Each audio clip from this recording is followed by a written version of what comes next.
Okay, so let me know if you've heard this before. You've probably been trying to learn and you're always catching up on this famous phrase, just use your ears, just use your ears, just use your ears.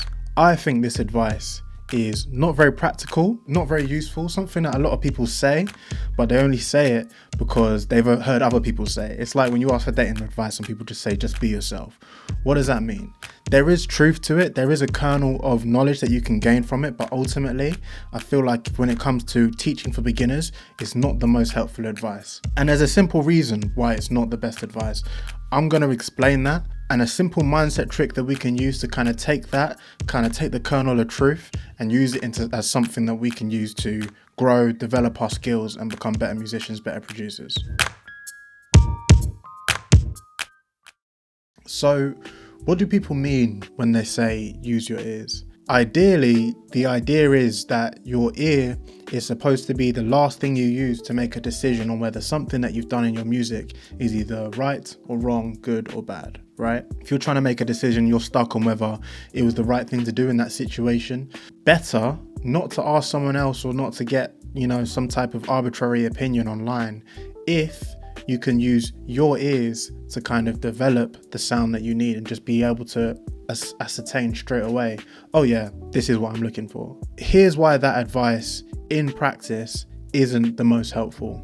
When I first started out with the intention of using my ears, I would make arbitrary decisions. I would pick out things that I thought I liked, and then ultimately, after compounding all of those decisions, I'd end up with a bunch of mess, right? I'd end up with things that didn't work too well.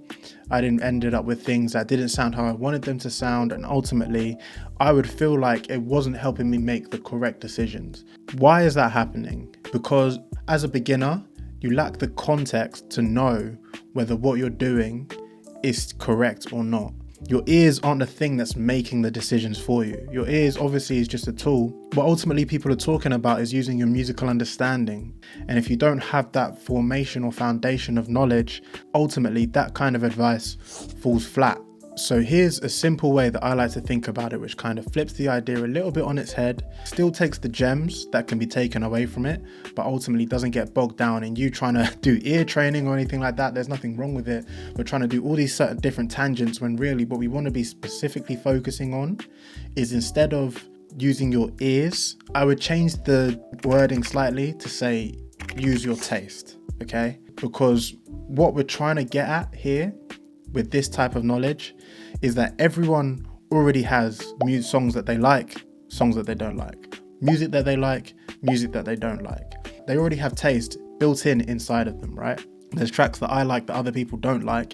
And here's the best part. If you genuinely like those songs, you can't be wrong. What you are doing and what you're listening to and what you believe is correct for you. And ultimately, if you follow that as much as you can, you're going to end up with the most unique stuff, the most stuff that is tailored to your specific sound that other people can't replicate, right? So how do we use our taste instead of using just our ears, okay? So it sounds obvious, but if you're using just your ears, you're trying to narrow in on frequencies, you're trying to hear compression in certain areas, etc., etc., etc., etc. And ultimately you're doing these things, but they're not telling you if they're the right things to do. Where can you find this information that should be tailored to you?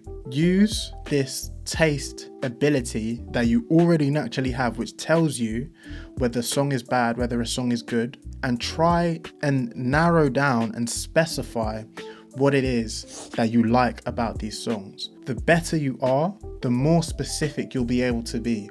You'll go from the very beginning. When I talk to people who have no musical idea, they won't be able to tell me what they don't like about a track. They'll just say the vibe is off. They'll just say, something's not hitting. I don't really like this one. But they haven't got the language that they need to be able to describe it. As you develop the language and as you develop the skills, you'll be able to specify to a greater degree what you like and don't like about a track. You'll go from saying, this song is good because of the vibe, to, oh, I kind of like tracks at this tempo, to, okay, I really like the drum rhythm on this specific part. The thing that I like about this song is specifically how the kick punches in the 120 hertz range. I love the boxiness of this. I love the stereo spread of the hi-hats. All of these things are things that you kind of have to practice by active listening to tracks to be able to say, what do I think about this track makes it unique and specifically speaks to me. A lot of the tracks that I listen to, I love the sound design that's involved with them. I love the articulation that they use and the dynamics. And I'm also a big fan of the mixing decisions that a lot of the modern tracks that are making nowadays. So when I'm looking for a place to try and improve myself, I'm taking my taste from those things that I already love, pulling them in as reference tracks. This is what is so important. This is why reference tracks are almost a cheat code, right? When you pull in reference tracks, you're not doing it just to copy someone else, right? You're doing it because someone else has shone a mirror up to say, this is what sounds like you. You're like, okay, that kick pattern you heard in that track is the kick that you want to be able to put in your track. So now that you've developed your ability to customize your taste, to know your specific taste when it comes to making your mixing decisions and your production decisions, don't use your ears, use your taste. All of a sudden, for example, you can A/B back and forth between your kick patterns, go through these mixing decisions, these EQs, and the question you should be asking yourself is, how close can I get this kick that I have to the kick that I'm hearing in this other track that I know I love? You see the difference there? All of a sudden, we've gone from closing our eyes, looking for a target, just saying, I've got to make something that sounds good, to, okay, how do I make something sound like that? You already know what good is. This is so much more powerful because as you develop the skill of being able to pick out certain things from certain tracks that you really, really like, you'll build up a collage of techniques and abilities and sounds and things that you like that's actually very unique to you. No one will think to blend this specific track with the hats from this specific track, with the keys from this specific track, and the mixing decisions from this specific track. No one will do that exactly how you do that. It will help you develop the skills that you need to create the tracks that you love, and you won't find yourself being stuck in tutorial hell trying to do things that don't specifically fit your genre, and then ultimately at the end of it someone throws a cop out by saying, oh yeah, here's all the things I would do, but just use your ears. So I would say the same thing when you're watching my videos as well. As I give out advice, if you really like the sound of the thing that I do, that's great. Add it to your basket, add it to your collection of tools that you can use to create your music. But if it's something that you're not a super huge fan of, don't follow my advice just because I've said, oh yeah, this is what you need to do. Just use your ears and you'll be able to find what you're looking for. Because maybe in that specific situation, what I've done is not going to work for you. And how do you know? Using your ears doesn't tell you how. Use your taste to find out whether it's right for you.